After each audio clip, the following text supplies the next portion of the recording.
Some people walk into chaos and somehow stay completely calm. Not fake calm, not forced calm, but a kind of quiet, grounded stillness that doesn't crack, even when everything else does. And if you've ever wondered how do they do that, this is going to change the way you see them, and maybe even yourself. Because calm people aren't born different, they're built differently. Let me explain. There's a moment most people never notice. It happens right before you react. Someone says something that annoys you. A message gets ignored. Plans fall apart. Something unexpected hits you. And in that tiny gap, your brain makes a decision. Most people don't even see it, they just react. But calm people, they live inside that gap. That's where their power is. Now here's the part nobody tells you. Calm people don't have fewer problems. They just have a different relationship with them.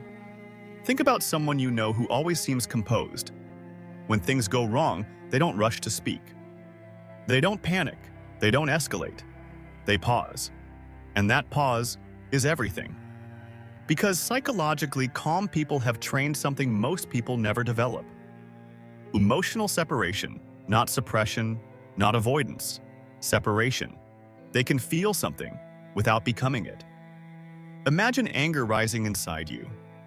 For most people, anger takes over instantly. It becomes your voice, your tone, your decisions. But calm people experience anger like watching a storm through a window. They see it, they feel it, but they don't let it control the room. And that changes everything. Here's a simple example. Two people get criticized at work. The first person reacts immediately, defensive, hurt, maybe even aggressive. The second person listens, nods, says, "I'll think about that." Same situation, completely different outcome. Why? Because one person reacted from emotion, the other responded from awareness. That's the core difference. And this ability doesn't come from personality. It comes from experience. Most calm people weren't always calm. In fact, many of them used to be the opposite. Overthinkers, overreactors. People who felt everything too deeply. But at some point, something shifted. They realized reacting wasn't helping. It was exhausting them. And slowly, they started changing how they process things. Not by controlling the world, but by controlling their interpretation of it. This is where it gets deeper. Calm people understand something most people don't. Not everything deserves a reaction. Let that sink in. Because we live in a world that constantly pulls for your attention. Every message, every opinion, every inconvenience feels urgent, but calm people filter. They subconsciously ask, does this actually matter? And most of the time, the answer is no, so they let it go. Not because they're passive, but because they're selective, and that selectiveness protects their energy. There's a concept in psychology that explains this beautifully. It's the idea that your emotional response isn't caused by events, but by how you interpret them. Two people can experience the exact same situation and feel completely different things. One sees rejection, the other sees redirection. One sees failure, the other sees feedback. Calm people train their minds to choose interpretations that don't destroy them. And over time, this becomes automatic. Now let's talk about something even more interesting. Control. Most people are constantly trying to control everything around them. Other people's behavior, outcomes, timelines, expectations. And when things don't go their way, they get frustrated. But calm people flipped this entirely. They stopped trying to control the external and focused on the internal. They accepted something most people resist. You can't control everything, but you can control how you respond to anything. That shift alone removes a massive amount of stress, because suddenly, life isn't something happening to you. It's something you're navigating. And when you feel like you're navigating instead of being attacked, you stay calm. There's also something else happening beneath the surface. Calm people are incredibly aware of consequences. Not in a fearful way, but in a realistic way. They think one step ahead emotionally. If I react like this, what happens next? If I say this, what does it create?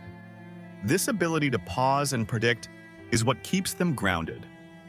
It's similar to what psychologists call a high contingency mindset, where actions and outcomes are deeply linked in your thinking. So instead of acting impulsively, they act intentionally, and intention always looks like calm from the outside. But here's something people often misunderstand. Calm people are not emotionless. They feel everything, sometimes even more deeply than others. The difference is, they don't broadcast every feeling. They process it internally first. They give themselves space, and that space protects both them and everyone around them. Think about this. Have you ever said something in the heat of the moment and immediately regretted it? Calm people avoid that. Not because they're perfect, but because they delay expression until clarity shows up. They don't trust their first emotional reaction. And honestly, that might be one of the smartest things you can learn.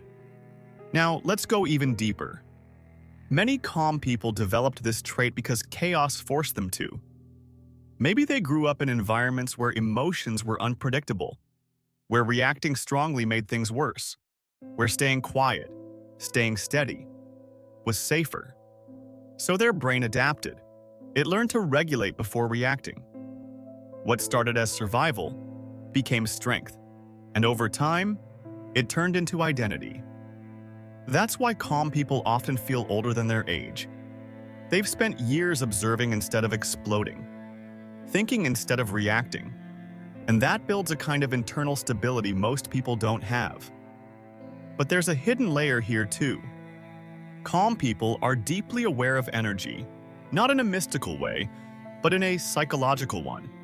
They know how draining conflict can be, how exhausting unnecessary drama is, so they avoid it. Not because they're weak, but because they're efficient. They don't waste energy on things that don't improve their life. And that's why they often seem detached, but they're not disconnected, they're just focused. Now here's the part that might hit you. If you're someone who struggles to stay calm, it doesn't mean something is wrong with you. It means your mind hasn't been trained to pause yet, because calmness isn't a personality trait, it's a practice skill. Every time you choose not to react instantly, you're building it. Every time you question your interpretation, you're strengthening it. Every time you let something go that doesn't matter, you're becoming it. Slowly, quietly, without anyone noticing. Until one day, you're the calm person in the room. And people start wondering how you do it, but you'll know the truth. It wasn't natural. It was learned. It was built in those small invisible moments, when you chose awareness over reaction. And maybe the most powerful part of all this is that calm people don't just change their own lives. They change the emotional temperature of every room they walk into. Because calm is contagious. When one person stays grounded, it gives everyone else permission to do the same. And that's not just self-control, that's influence. So the next time you see someone who seems unshakable, don't assume they've never struggled. Chances are, they've just learned how to sit with it. And if something in this made you feel understood, like you finally see why you react the way you do, or why you've been trying to change, then maybe this is your starting point. And if you want more of these quiet realizations, the kind that slowly change how you see yourself, consider staying. Because the next one might explain even more than this one did.